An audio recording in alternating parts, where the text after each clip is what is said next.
Coming up next on The Voice of Alabama Politics, our guest today is Reverend Dr. John Killian. Also, the V-Team takes a look at what is being called by many the Hubbard bloodbath. It's real and it's out there. Next, we'll look at the taint of campaign contributions, the good, the bad, and the downright dirty. All coming up right here next on The V.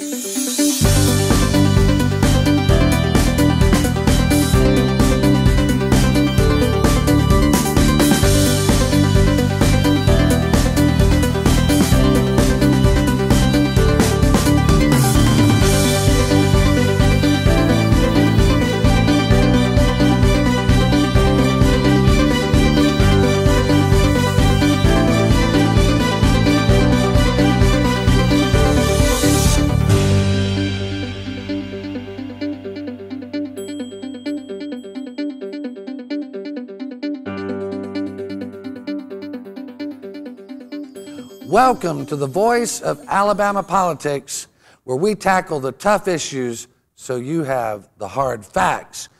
I'm your host, Bill Britt. Joining me today, as always, is the V-Team. Good morning. We have with us today Jack Campbell, who's taking the place of the lovely Charlana Spencer, who's out this week. Jack, welcome to the show. Thank you very much, Bill. It's a pleasure to be here. You've been in politics for a number of years as campaign manager as well as political advisor and those types of things, right? That's right. In Republican politics since 1982. Wow. Well, we're glad to have you join our team this week. Thank you, and I'm with some austere company here. Well, these are, I don't know what that means, but it sounds don't either. Good. I'm not sure I can spell it. I thought about wearing boots today because since I knew it was going to be all these gentlemen on the set in case I needed to boot somebody. I wore mine, but... I wore mine in honor of Jack. Well, speaking of a booted person, Speaker Mike Hubbard is a guy who wears boots a lot, and we hear he's getting kicked around in Lee County quite a bit. In all seriousness, there are reports that there will be coming indictments out of Lee County, and they are serious. We've been hearing this for a month or so now. We have. Now, one of the things that's happening politically inside is the elites of the party have decided that if Hubbard is only indicted on 10 to 15 criminal charges, that he will be allowed to remain Speaker of the House. How can this be? Surely that's not the case. I'm getting this on good information. We've written about it. We've checked our sources. Jack, what's your thinking on this? I think if the Speaker is indicted on 1 count or 22 counts, that the good thing for him to do in the best interest of the party would be to step aside and allow the Speaker pro tem to fulfill his duties during this next session until this matter is resolved. If you remember the bingo trial a few years ago, lobbyist Bob Getty, very powerful guy in Montgomery, was one of the people who was indicted. Bob left his firm out of a duty to his clients and his partners and said, I'm innocent, but let's let this matter get fixed one way or the other. He was acquitted, he came back, and I think that Mike Hubbard, if he's innocent, then he could come back with a vengeance and be probably the most effective speaker we've had in a long time. But in the time being, if indictments do come down, I think in the best interest of the party that he claims he worked so hard to build, he ought to get out temporarily. Well, it sounds like a really cynical political calculation, doesn't it? I mean, really? Well, I mean, on top of that, in addition to the party, the legislative body, I mean, if you have that kind of smoke and cloud hanging over the head of the legislator, it's going to be really hard to get a lot accomplished. I go back to the Scott Beeson standard. I mean, the distraction standard. Remember, Scott said some foolish things on a tape recording, right? Yeah. And they asked him to step aside because it had become a distraction. You telling me a Speaker of the House indicted on 10, 15 felonies isn't a distraction? I mean, that's a major distraction. I can't believe that those reports are true. I mean, you'd rip the rules chairman from a senator, but you won't ask the request of the Speaker to step by. Well, that doesn't make sense. I mean, this comes from high up in the party. I hope that it's just a trial balloon that falls like lead. I really do. But that's what we're hearing. I'm calling it the Hubbard bloodbath. Well, if I'm a fellow member in the House and my leader is under a cloud like that, I think I would demand that he step aside until the matter is resolved in the court. I just think that's the best thing to do for the party and for all those who ran under him, in the hope that our party would grow and prosper and do the right thing. Well, if the Republican Party is the party of law and order, as has been said, then we have to respect the law. The law says he's innocent until proven guilty, but he's Speaker, he has to be held to a higher standard. Would you agree? Yeah. Well, innocent until proven guilty doesn't cover political ramifications. Right. I mean, we're talking about whether or not you can be imprisoned.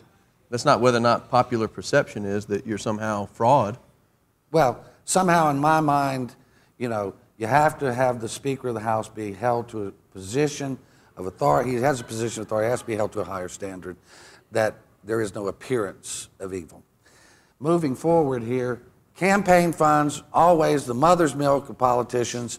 Slade Blackwell recently returned $10,000 he was given by the Porch Creek Band of Indians. He says he doesn't support gambling, so he doesn't want their money, even though he accepted it originally. What's good money and what's bad money? AA money bad? Booze money good? I mean, what's the good money and the bad money? But it just depends on who's running against what. I mean, depends on what the leadership says is good money or bad money. And I think, of course, I've gone back and looked, so I say this factually. Okay, and Senator Blackwell is my friend, but he took money from the Porch Creek Indians the previous years, but then decides not to take it this year simply because maybe it's an election year. When, you know, I went to his fundraiser and had plenty of friends, and one of their lobbyists were front and center and handed him a check.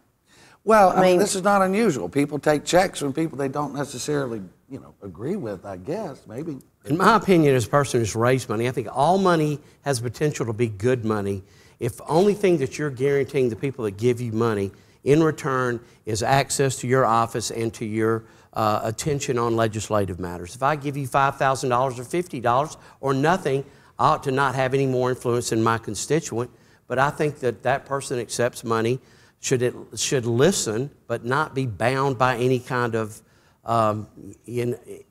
unethical or over-the-top request by the people that are giving you the money. So, well, I've got something here. You know, this is a list of Republican legislators who have taken AEA money over the years. I mean, there's some names on here: Jimmy Hawley, Dick Brubaker, Kay Ivey, you know, Jabba Wagner, Tripp Pittman. I mean, these are people that are going around now. If you go back even further, the Speaker took money from him. Oh, yeah, Mike Hubbard's on here. I mean, it basically half or more of the Republican delegation is on here, but all of a sudden in 2014, that money's tainted, even though in the past they willingly took it. Well, Senator Blackwell can talk about being sanctimonious all he wants, but I'm looking at a finance report of his where he loaned his own campaign $99,000 in 2012 and spent $88,000. Much of the money was on one of his hired staff people, but they even made a contribution to the Spencer Backus Legal Fund with campaign contributions in 2012. So don't come out here and say, oh, I'm too good to take gambling money when you've found a loophole that you can give your own campaign a loan. During a blackout period. It's kind of nutty. Once again, cynical political posturing. Don't you think that people want our politicians to tell them what's really going on and quit just, you know, acting like they didn't do anything? Or here, I've said it again. I said it, I think, 2 Sundays ago. Why does the average Alabaman or an Alabama not have trust in government? And this is why. Well, we've got to get back to the fact that people can trust the politicians, trust our institutions, because this is the foundation of our whole lives. I mean, a lot of folks don't pay attention to politics, but we do. Speaking of paying attention, we're going to have to pay attention to the people who pay our bills, and that's our advertisers. So we'll be right back. You're watching The V. We got some great stuff coming up. Reverend Dr. John Killian is our guest. Stay tuned.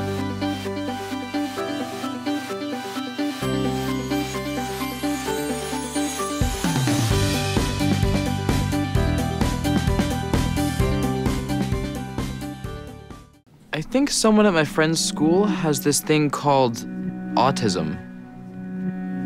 My friend's brother's son has autism. My neighbor's son has autism. My son has autism. Autism is getting closer to home. Today, 1 in 88 children is diagnosed with autism. That's a 1,000% increase in the last 40 years. Learn more at autismspeaks.org/signs. I teach. I touch the future. I am AEA. I keep the school clean every day for your children. I am AEA. Congratulations on your scholarship. I help children make choices for college and careers. I am AEA. We are AEA. Big lights and bright colors, the future is drawing near with new thoughts and ideas. My dreams, they all start right here. So I take a step and time will tell. I'm filling up high like a wishing well. I got big dreams to take over the world. I got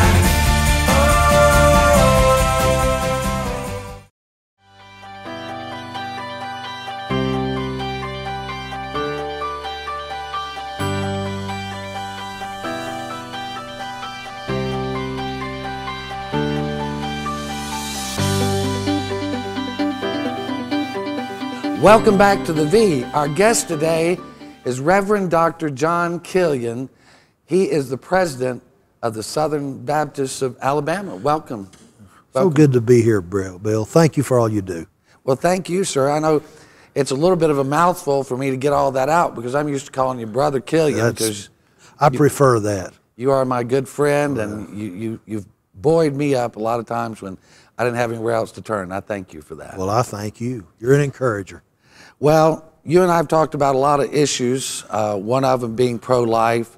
You know, the vast majority of folks in Alabama, especially in the GOP, are pro-life. However, there have been some concerns that our legislators are slow walking some of the pro-life issues that they promised to bring forward. You got any thoughts on that? I do. I want to say first off, I would make the claim that Alabama may be the most pro-life state in the country. We've always run 20 points or so ahead of the national curve on saying that we're pro-life. You go back to 1982 when George Wallace ran the last time. The polls all showed that Governor Wallace could not be reelected, may not even make a runoff. He made a strong issue on the pro-life issue. Came down to a runoff with Lieutenant Governor McMillan. McMillan had much more money than Wallace.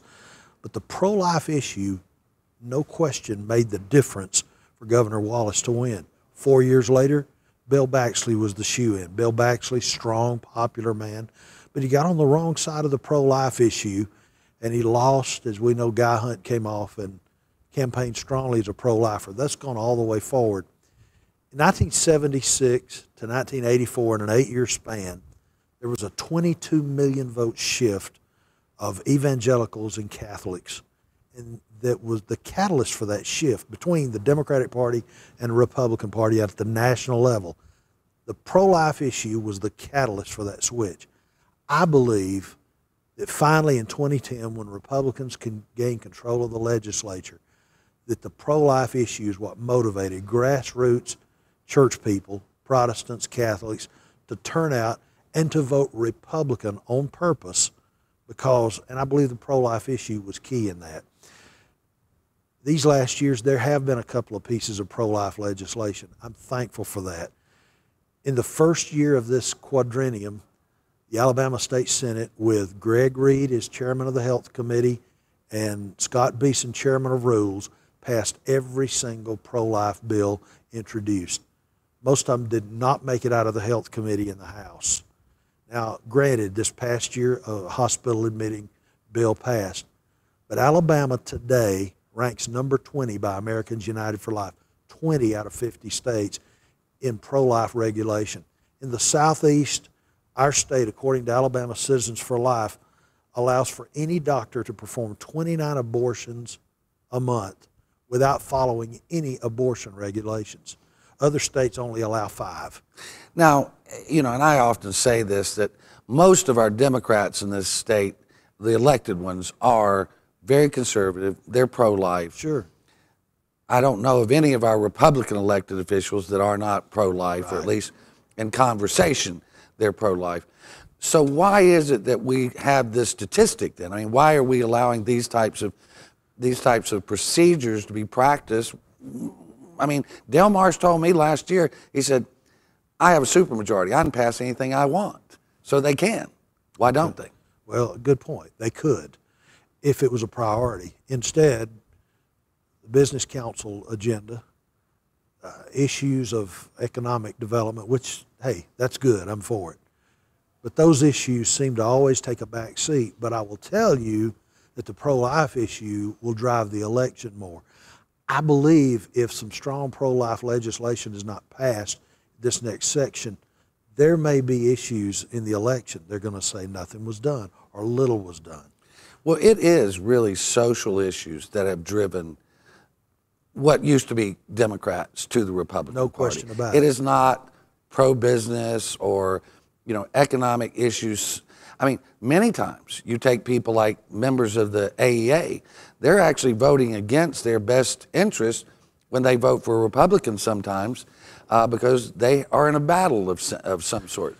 But they vote for them because they're conservatives, they're pro-life. That social agenda moves them. Well, I think of my own church. By the way, it's the best church in Alabama. Maystown. Maytown Baptist Church, great church. The folks there, we have labor union members, AEA members, but they're solid conservative. Why? Because they're motivated by issues like the pro-life cause. Alabamians can do something about it. Our legislature needs to prioritize pro-life legislation in the next year. We've got about 2 minutes left, and there's never enough time to talk to you. Could you give us some of the history of how that's moved this way? We moved from Southern Democrats to Southern Republicans now. It's interesting. Back in the 1950s, conservatives in Alabama were troubled with the National Democrat Party. And a man named George C. Wallace traveled the state saying, we keep our influence by staying in the Democratic Party. Fast forward to the 70s, get past Jimmy Carter, and Southerners particularly felt they had no voice in the Democratic Party. The Republican Party opened their doors. A man named Ronald Wilson Reagan gave us reason to be Republicans. A man who, while he was in office, wrote a book on the pro-life issue. I think that's motivated Southerners. And I do believe you're right, Bill, that social issues have done more than anything else to move people toward the Republican Party. And I think this is our home now, by and large. I applaud anybody that's still a conservative Democrat, but I believe the place to make a difference. I think we can get pro-life legislation because we have a supermajority. Republicans have a supermajority, but let's press the matter now. 20th in the country, no excuse for that. We should certainly be the strongest pro-life state in the country. Well, I know that you're one of the conservatives that I truly admire and very thankful for all the work you do. I think folks in Alabama want conservatives. They don't care what you call them, just as long as they're good conservatives. Amen. Thank you for being here, sir. God bless you, Bill. Thank you, sir. Thank you very much. Reverend John Killian will be back with the V-Team. There's a lot more to go. Stay tuned.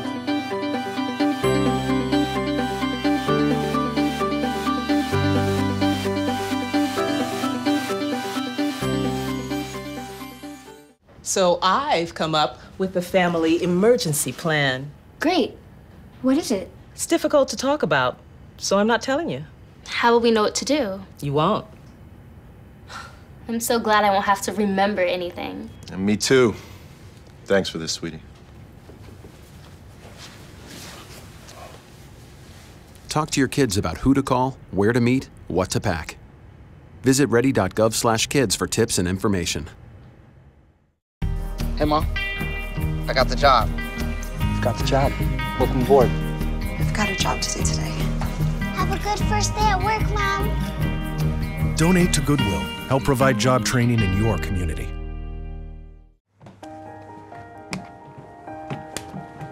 I make sure to get your kids to school and home safe every day. I am AEA.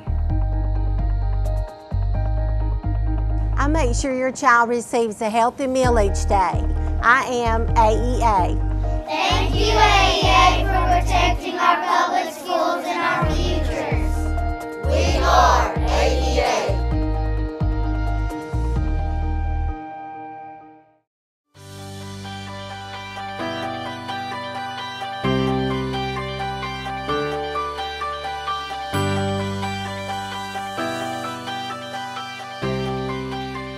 Welcome back to the Voice of Alabama Politics. We are the V-Team.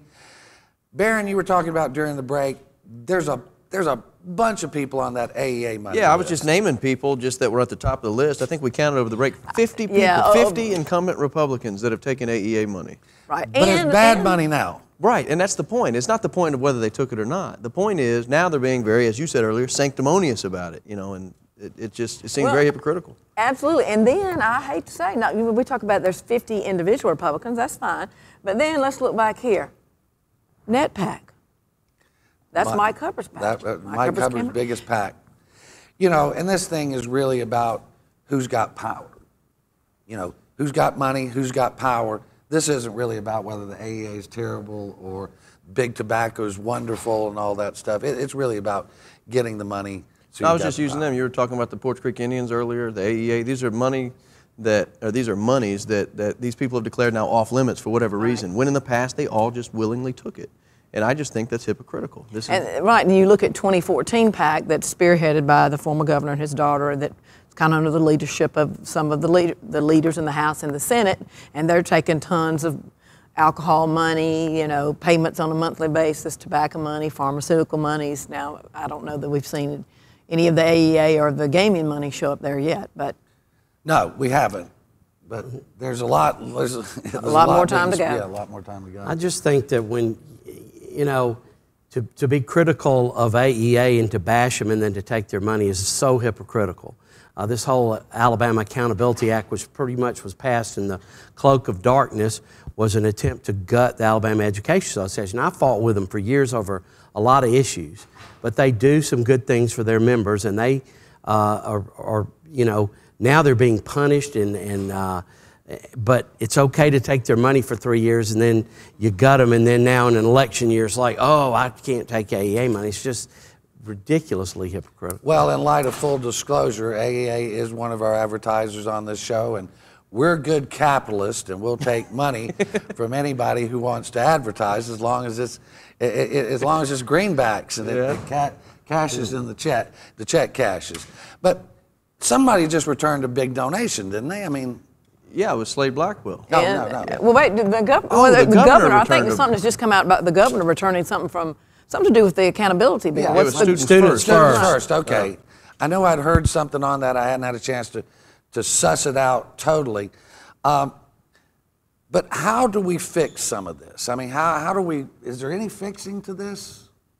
Well, I don't know what you mean by fix. I think you go back to the governor returning $5,000 from Students First. I think that's his way of saying, look, if we're going to be pristine about the money we're taking, I don't want that money. You know, that money, I think that's if you don't approve of someone's agenda, you shouldn't take their money. Okay. Right. That's what I say. He's being honest and open about it. And I get that. That makes a lot of sense. But again, we see these guys take $350,000 from the Indians this year or millions from the AEA, and then all of a sudden they're terrible in an election year. My biggest problem with the Republicans, and I have worked on Republican campaigns for 30 years, is that right out of the chute in the first special election after the 2010 election to, quote, improve ethics in Alabama, you outlaw PAC-to-PAC transfers that hide money, yet you allow corporations and foundations to give unlimited campaign cash to anyone running for legislative office.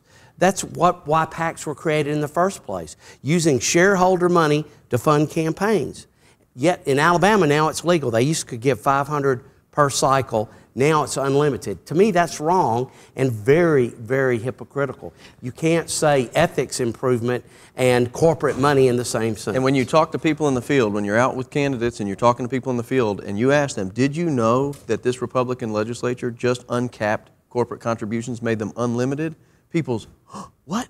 You know, they can't believe it. They just absolutely can't believe it. It put a big for sale sign right in the center of the state of Alabama. Any corporation can come in and buy it. Okay, well now this, on the flip side, this is what they're saying is, because as individuals you've been able to give whatever you wanted to. So way back then the combating of that was that the business community was restricted and a trial lawyer could give any dollar amount they wanted, see? So they're now putting them on the same even playing field. But back to what you said, and I think we discussed this one other time, there is so much non-transparency and fraud going on in what they have just passed with the fact that you banned the PAC-to-PAC transfers, but now everybody's starting a foundation or they're starting an LLC, and they don't report. Nobody knows where all this money's coming from. Right. Unless you're a candidate and you got the campaigns and you know, but these other entities where if you were smart enough, you could go back and trace where the money was coming from. Well, to me, this just destroys the whole idea of democracy in that, you know, the average person really cannot participate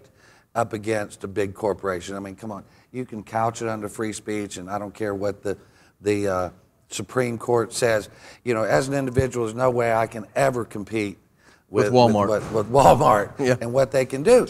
And to be frank with you, you know, John Killian, I call him John because he's my friend, but was talking about the social agenda. Many people in the South, they're Republicans because of the social agenda. They don't care a hoot and holler about pro-business Republicans. I mean, if I hear one more person say pro-business Republican, I want to screw their head off and go stop for a while.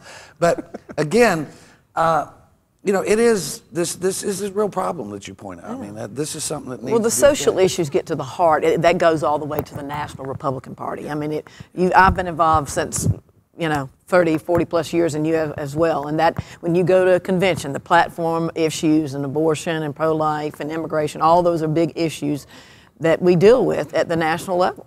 Well, we see people down here vote against their interests because of social issues. Well, I think the 2010 elections in Alabama had something to do with that. Part of it was a reaction to the 2008 national elections where people thought Obamacare and what was going on in D.C. was pretty abominable, and so they voted in Alabama, used people that never voted before, plus Roy Moore was on the ticket, and that brought a lot of new voters who traditionally don't vote out. Correct. But they voted on social issues. I mean, it's very important to a lot of people. Well, they are important to a lot of people here. And of course, you might see that we got our little silly gadgets here, our new mugs and everything. It's Christmas. It's Christmas time. We know the real reason for the season, but we're going to have some fun. You're going to see a lot of stuff coming up on the set here over the next few weeks. Jack, we really appreciate you being here with us today. It was a pleasure. I appreciate the opportunity. I hear that you and Barron have started a new organization, and we've partnered up and starting a new company called Spot On Strategies, SOS. So to doing political campaigns. So we're looking forward to that. Well, congratulations. We know that you may not care about politics, but politics cares about you. Thank you for watching. Check us out at alreporter.com all week long, and then come back on Sunday.